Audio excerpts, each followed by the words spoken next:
Hello everybody, this is Derek. The former Hollywood producer Harvey Weinstein was just sentenced to 23 years in prison for his rape and sexual assault charges. But factor in the good time credit, he's likely to get out of jail before he dies. So this is not really the end of the day for him. This case caught attention really because it triggered the Me Too movement and some other feminist movements alike in recent 2 to 3 years. So this is what I really want to talk about today. I have no interest in talking about this really disgusting criminal.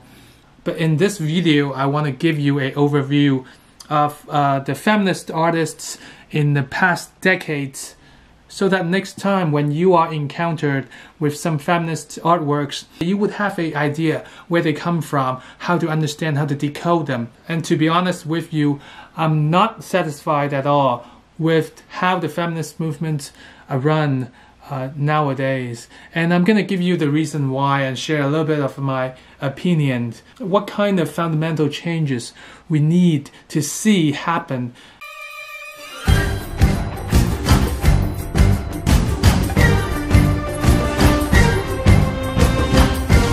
The first feminist artist I want to talk about is actually a group of artists. In 1985, New York, they wear gorilla masks. So they went to these famous museums in New York, including the Met, and put up posters, really massive posters outside of the museum, protesting. You can see here on the screen, they're protesting that why are, the majority of the nudes are female, whereas less than 5% of the artists in the modern art sections are women. Are these exhibitions in the Met only catered to the male-dominated society, only catered to the male gaze, for male to enjoy?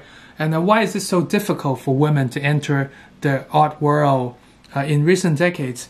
This is really a milestone because they pointed out this very problem right here, that women are almost not represented at all in museums, in art world. And that's Gorilla Girls. And actually, the name Gorilla has nothing to do with gorilla, but it just they share the same pronunciation, so they just put on this mask so that people don't know who they are, so that they can be like gorillas, just to attack this male-dominated society outside of the museum, wherever they want, without the public being able to chase them. The second artist I want to talk about is Georgia O'Keeffe, who's known for her landscape of floral paintings, and the trick to it is that they all look like vaginas. She's trying to smoothen out the landscape, to put really curvilinear lines to her paintings, to make them look like vaginas. And in this sense, her paintings are really literally Mother Nature. She always wants to emphasize this female presence, this feminist presence in the landscape, in our earth, in everything we see, in our nature. Whenever you see Georgia O'Keeffe, you always see the organic vocal forms and floral imagery to champion the female form.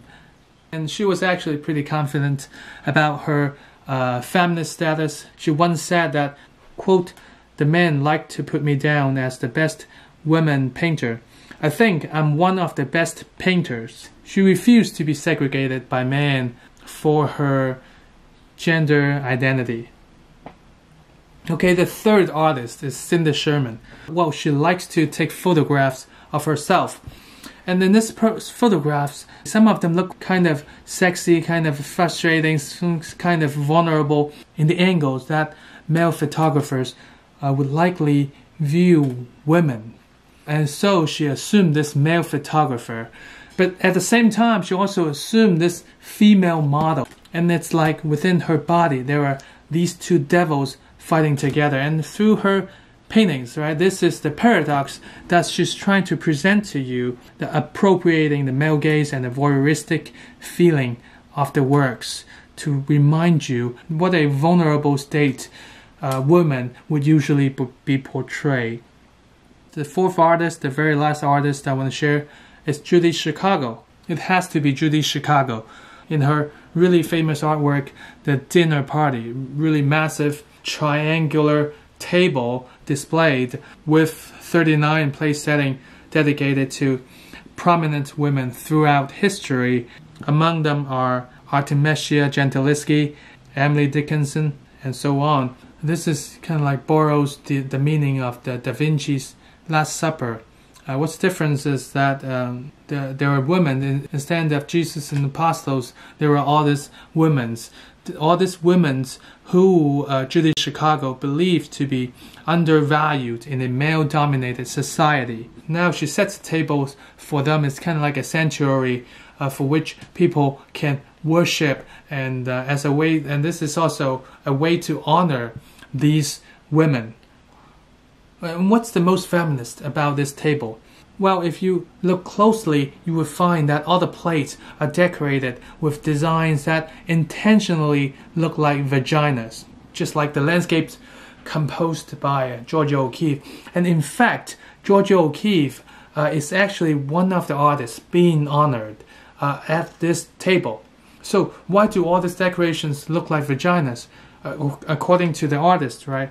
That was the one feature that all women at the table had in common. And that's why that symbol is emphasized at the table. So these are some of the major feminist artists in recent decades in America. And this is a problem I really want to bring out, that these artists, they are all female. At least I've never heard of a feminist artist being a male. And I really think this is where the problem is. You know, feminist movement is about to change this male standard. And I really think it's more important for male to take on this role to be feminist, so that they can change the role, change the standard from inside. If it's only women who are doing this feminist work, we are still thinking inside of the box, inside of the male-dominated standard. How do we reposition ourselves to look at feminist artwork? I really think if we want to do feminist movement, it's really important for guys to think inside women's shoes, to address the need of women that's been ignored for millennia. We guys, we don't have vaginas, we don't have period, we don't need to give birth to babies, we don't need to breastfeed babies. If there can be gynecologists out there, there can also be many male feminists out there, and that would make all the difference. One last thing to kind of re-anchor back to the news is that I just heard that Scotland, they just passed this law that the government would provide free tampons for women. I applaud this decision. I really think this is a huge step forward. Yes, it might provide some kind of convenience for women, but more importantly, this is about the society trying to understand women outside of the male standard.